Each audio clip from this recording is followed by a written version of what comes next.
Okay friends, so let's start with the second part.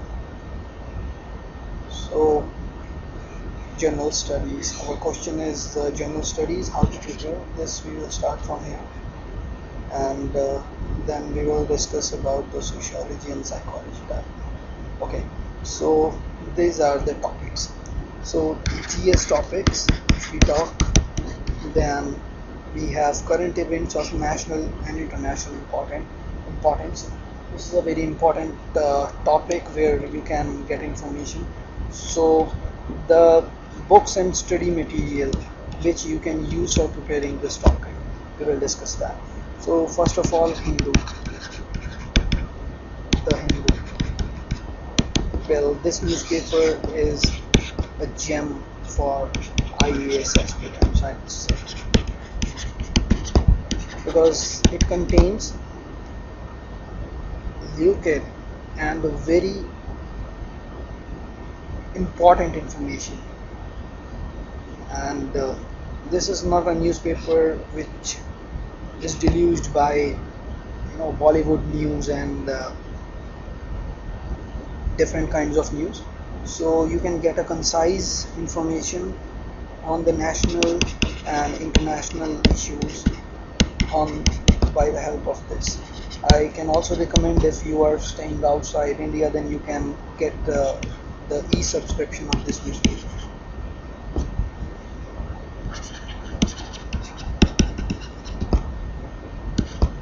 Okay, so Wizard Current Affairs for Preliminary Exam. This is a very informative book published by Spectrum Wizard. So you can get this book for brushing up your current affairs.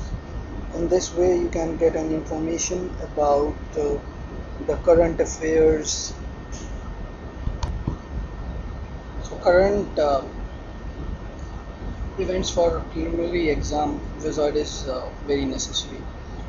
You can get this book only, I think, 30 to 45 days before your pre-exam, so you can get hands on it.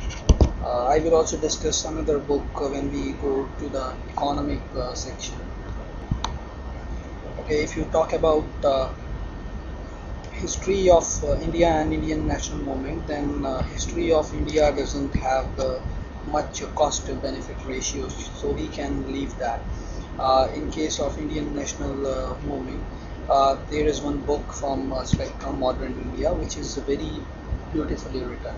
So if you can also read Bipin Chandra's its Struggle for Independence. That is an NCERT book. And if you want to go through medieval or ancient, then you can also again refer to NCERTs and the old NCERTs. Right. Now we move to geography. Geography, India and world geography. So here you should remember that you don't have to cram much of the things, because that won't help you. What you have to do is, when you will start preparing your current affair notes, like discussed in the first point, then when you read something about any place, then you can just open up your atlas or globe and you can look at the place where it is situated. In that way you can help yourself in finding a place on the atlas. So in geography, one way is this, for making aware of the location of the country. And if you have geography as your optional subject, then obviously you have to work really hard on this part. So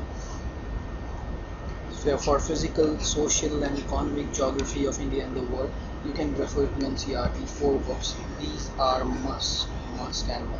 You have to go through these books to get an understanding of the geography, the lithosphere, the various layers, the crust, mantle, core and other principles and basic concepts.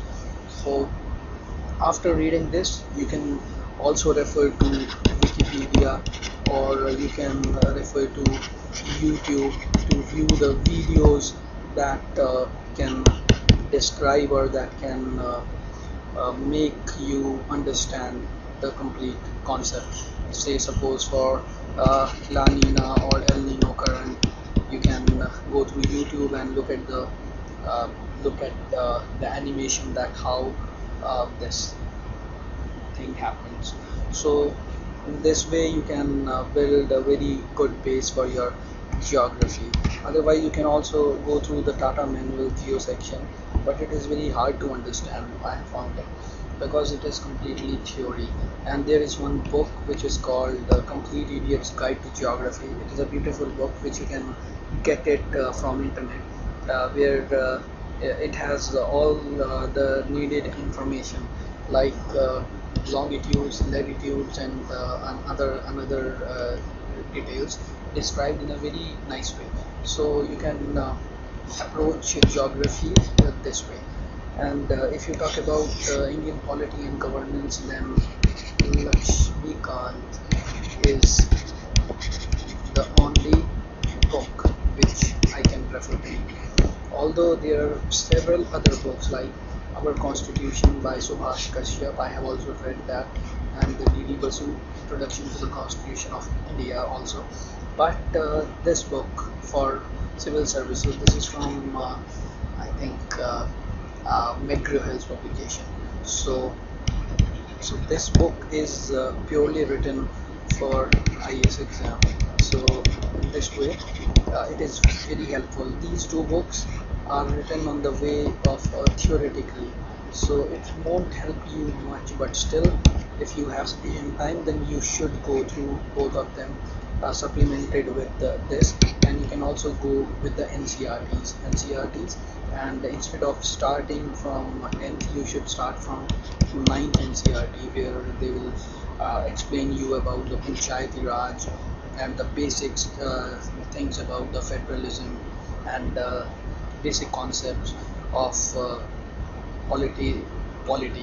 So you can start in that way also.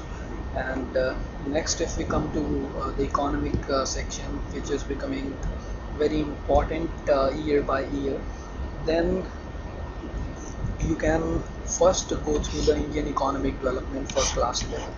This is a very good book which has all the topics related since British rule or after just independence to liberalization, which happened in 1990.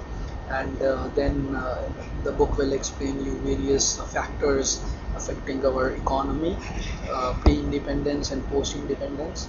So in this way you can get a very good idea that how our country has evolved from such a poverty and to the GDP of 8.5%, or that was projected also. So this is also very good. And you should also read economic survey, and this usually comes in month of March and April. So if your exam is in May, then you should go ahead and read, get hands on this economic survey, where you can get information about the new policies and related to economy.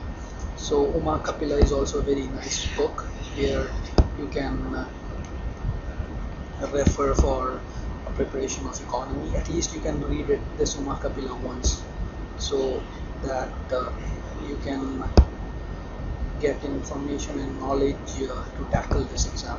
And if possible, you can buy some notes of Vajiram and Ravi and economy notes.